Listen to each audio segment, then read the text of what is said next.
ارشاد فرمایا الا انبئکم، کیا میں تمہیں خبر نہ دوں بے اکبر الکبائر، جو بڑے بڑے گناہ ہیں ان کی۔ وہ ہمہ تن گوش ہو گئے کہ جی حضور ارشاد کیجئے۔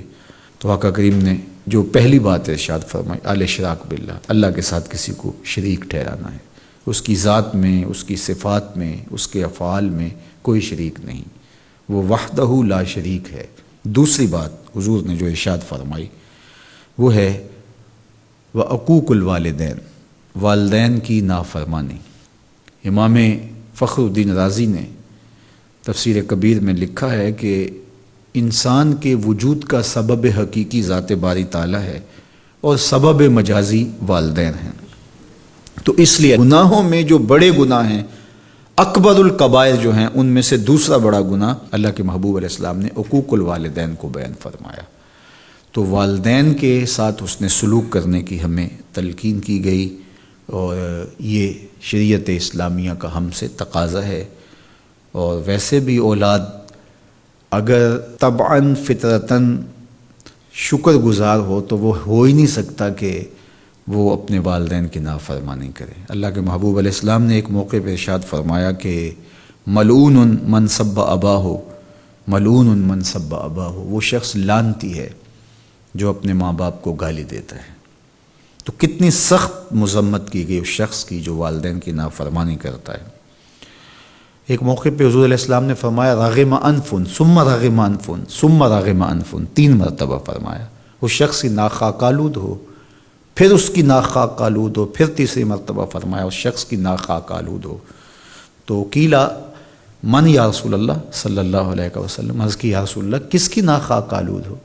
تو آقا کریم علیہ السلام نے فرمایا من ادرک ابویہ عند الکبر احدہما او کلیہما فلم یدخل الجنہ، جس نے والدین کو، ایک کو یا دونوں کو، بڑھاپے میں پایا اور جنت میں داخل نہ ہو سکا، اس شخص کی ناک خاک آلود ہو۔ اور یہ تیسری بات ارشاد فرمانے سے قبل حضور نے تکیہ چھوڑ دیا تھا۔ حضور ٹیک لگائے تشریف فرما تھے، لیکن جب حضور یہ بات ارشاد فرمانے لگے فجلسا وکان متکئا، تو حضور بیٹھ گئے اور حضور نے تکیہ چھوڑ دیا، اور حضور نے فرمایا الا وقول الزور، سن لو، تیسری چیز جھوٹی بات کرنا ہے، جھوٹ بولنا ہے۔ تو یہ ہے اللہ کے محبوب علیہ الصلاۃ والسلام کا سخت تاکید کرنا جھوٹ سے اپنی امت کو بچانے کے لیے۔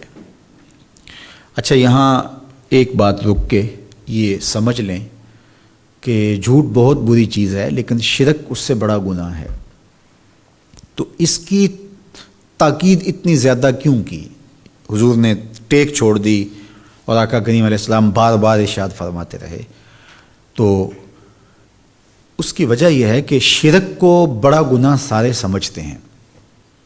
اسی طرح ماں باپ کی نافرمانی ہر شخص سمجھتا ہے کہ یہ بہت بڑا گناہ ہے، اور اگر کوئی شخص ماں باپ کا بے ادب ہو، گستاخ ہو، تو لوگوں کی نظروں میں بھی وہ گر جاتا ہے کہ یہ برا شخص ہے کہ ماں باپ کے ساتھ بدسلوکی کر رہا ہے۔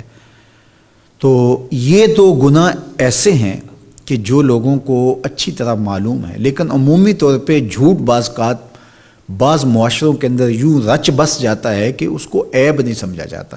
اس لیے حضور نے اس پر خاص تاکید کی اور ٹیک چھوڑ کے آگے بڑھے، اور پھر بار بار ارشاد فرماتے رہے کہ اس کو چھوٹا نہ سمجھنا۔ جس طرح اکبر الکبائر میں شرک ہے، اکبر الکبائر میں عقوق الوالدین ہے، اسی طرح یہ بھی اکبر الکبائر میں شامل ہے کہ کوئی شخص جھوٹ بولے۔ تو جھوٹ بولنا یہ اللہ کی ناراضگی کا سبب اور ذریعہ ہے۔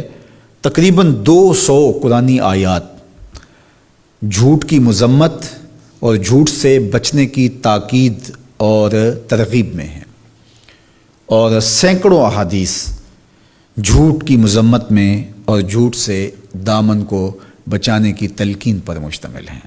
تو اس لیے اللہ کی بارگاہ میں یہ دعا مانگیں کہ اللہ ہمیں جھوٹ کے مرض سے نجات دے، اور ہمیں ہمیشہ سچ اور سچائی کی توفیق سے مالا مال کرے۔